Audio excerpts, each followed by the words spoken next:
জামাই ষষ্ঠীর দিনে দুপুরের মেনু তো অনেক আগেই ঠিক করে ফেলেছেন। সকালের জলখাবারে কি তৈরি করবেন এখনও ভেবেছেন কি? তাহলে এই দই বড়িটা কিন্তু বানিয়ে নিতে পারেন। কষা আলুর দমের সঙ্গে দারুণ জমে যাবে। নমস্কার বন্ধুরা, রূপা সিম্পল অ্যান্ড ডেলি লাইফে আবার একটা নতুন পর্বে সবাইকে স্বাগত। আজ শেয়ার করছি দারুণ লোভনীয় স্বাদের দই পুরি, যেটা শুধু জামাই ষষ্ঠীর দিন কেন, যে কোনো ছুটির দিনের জলখাবারে রাখা যেতেই পারে। তাহলে চলুন সহজ রেসিপিটি দেখে নেওয়া যাক। সবার প্রথমে একটা বাটিতে আমি এখানে মেজারিং কাপের হাফ কাপ নিয়ে নিচ্ছি টক দই। তারই মধ্যে দিয়ে দিচ্ছি একদম হাফ চা চামচ একটু চিনি, আর দিয়ে দেব একদম 2 চিমটির মতো একটু খাবার সোডা। এইবার এই উপকরণটা খুব সুন্দর করে এইভাবে ফেটিয়ে ফেটিয়ে মিশিয়ে নিতে হবে। চিনি আর খাবার সোডাটা টক দইয়ের মধ্যে এইভাবে সুন্দর করে মিশিয়ে এবার এটা ঢাকা চাপা দিয়ে আমি 10 মিনিটের জন্য এটা রেখে দেব। 10 মিনিট পর ফিরে এলাম বন্ধুরা। দেখুন এটা ফুলে কতটা বেশি হয়ে গেছে। এইবার এর মধ্যে দিয়ে দিচ্ছি আমি পরিমাণ মতো নুন, আর তারই সাথে একদম 1 চামচের মতো দিয়ে দিলাম তেল। এবার নুন আর তেলটাও খুব সুন্দর করে এই দইয়ের মধ্যে মিশিয়ে নিতে হবে। আমার চ্যানেলে বিভিন্ন ধরনের নিত্য নতুন রেসিপি পেতে যে সকল বন্ধুরা এখনও আমার চ্যানেলটি সাবস্ক্রাইব করেননি, তাদের কাছে অনুরোধ, প্লিজ বন্ধুরা আমার চ্যানেলটা সাবস্ক্রাইব করে আমার পাশে থাকুন। পাশে থাকা বেল আইকনটা অল করে রাখুন, যাতে যে কোনো রকম নতুন ভিডিও আপলোড করার সাথে সাথে সবার আগে আপনাদের কাছে নোটিফিকেশান পৌঁছে যায়। আর এই কাজটা যে সকল বন্ধুরা অলরেডি করে দিয়েছেন, মানে আমার পুরনো বন্ধুরা, তাদেরকেও জানাই অনেক অনেক ধন্যবাদ, আর সকল বন্ধুদের জন্য অনেক অনেক ভালোবাসা। দেখুন সব কিছু সুন্দর করে আমার মেশানো হয়ে গেছে। এইবার এর মধ্যে আমি দিয়ে দিচ্ছি হাফ কাপ পরিমাণ ময়দা, আর দিয়ে দিচ্ছি হাফ কাপ পরিমাণ আটা। আপনারা এটা শুধু আটা বা শুধু ময়দাতেও কিন্তু করতে পারেন। এইভাবে একদিন করে দেখবেন বন্ধুরা, এই দই পুরি খেতে কিন্তু ভীষণ ভালো লাগে। খুব মুচমুচে, খুব খাস্তা, অনেকক্ষণ পর্যন্ত কিন্তু এটা এরকম খাস্তা থাকে। সুন্দর করে এবার ডো কিন্তু মাখিয়ে নিতে হবে।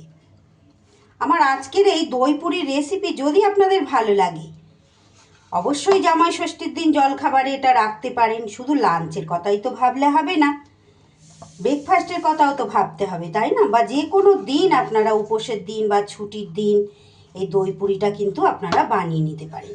কত সহজে দেখুন এটা কিন্তু ডোটা তৈরি হয়ে যাচ্ছে। এতে কিন্তু কোনো রকম জল ব্যবহার করব না। এই দইয়ের যে জলটা আছে এটা দিয়েই কিন্তু সুন্দর করে মাখা হয়ে যাচ্ছে। আর আমি এটা কেনা বাজারের টক দই ব্যবহার করেছি বন্ধুরা। আপনারা যদি মিষ্টির দোকানের টক দই ব্যবহার করে থাকেন, সেক্ষেত্রে তো জলের পরিমাণ একটু কম থাকে, আটা ময়দাটা সেক্ষেত্রে কিন্তু আর একটু কম লাগবে।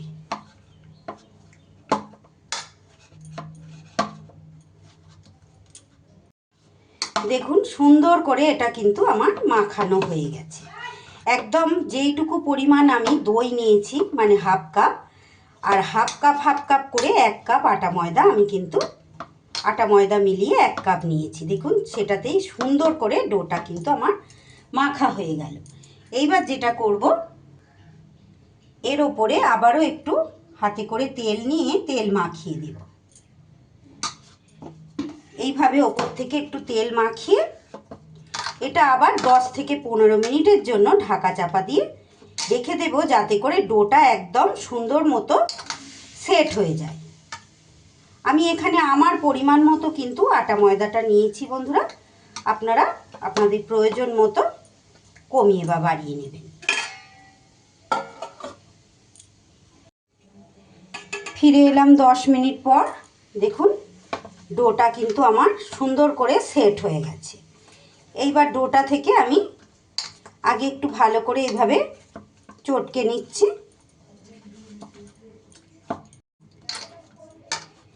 এইবার ডোটা থেকে ছোট ছোট করে লুচি বা পুরির আকারে কিন্তু নেচি কেটে নেব।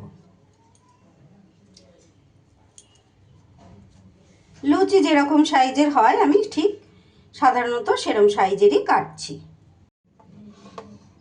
সব নেচি কেটে এইভাবে হাতে করে গোল করে নিলাম। এইবার আর কি চাকি বেলনির মধ্যে তেল মাখিয়ে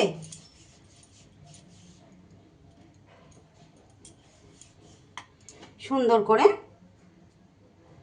পুরিগুলো আমার বেলে নিতে হবে।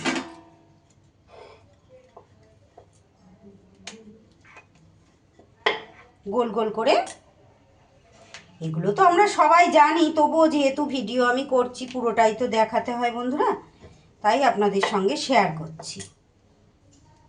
এইভাবে ছোট ছোট করে পুরিগুলো আমি বেলে নিয়ে ফিরে আসছি।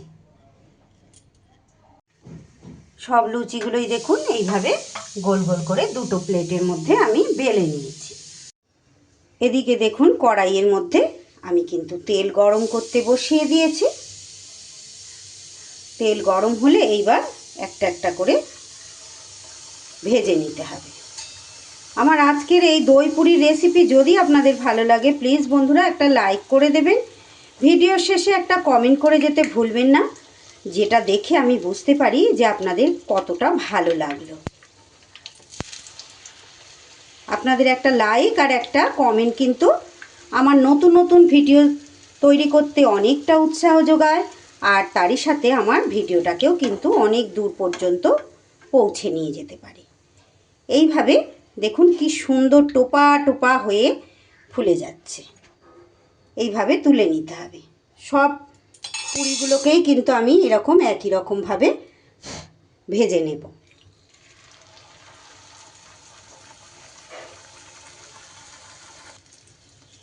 প্রত্যেক কটা পুরি এইরকম টোপা টোপা হয়ে ফুলবে। আটা ময়দা মিশিয়ে করেছি বলে এটা কিন্তু বেশ একটু অন্যরকম হবে। আপনারা চাইলে শুধু আটা শুধু ময়দা বা এরকম মিশিয়েও কিন্তু করে নিতে পারেন।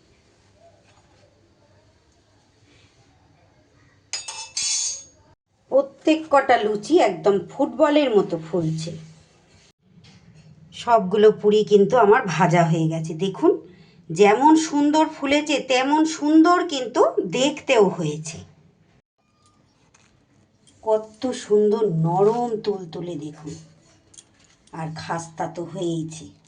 এবার গরম গরম বেশ কষা আলুর দমের সাথে পরিবেশন করে দিতে হবে। আজকের দই পুরির রেসিপি আপনাদের কেমন লাগলো বন্ধুরা? ভালো লাগলে অবশ্যই বাড়িতে একবার ট্রাই করে দেখতে পারেন। আর লাইক কমেন্ট শেয়ার ও সাবস্ক্রাইব করে আমার পাশে থাকবেন। সবাই ভালো থাকবেন, সুস্থ থাকবেন। ধন্যবাদ।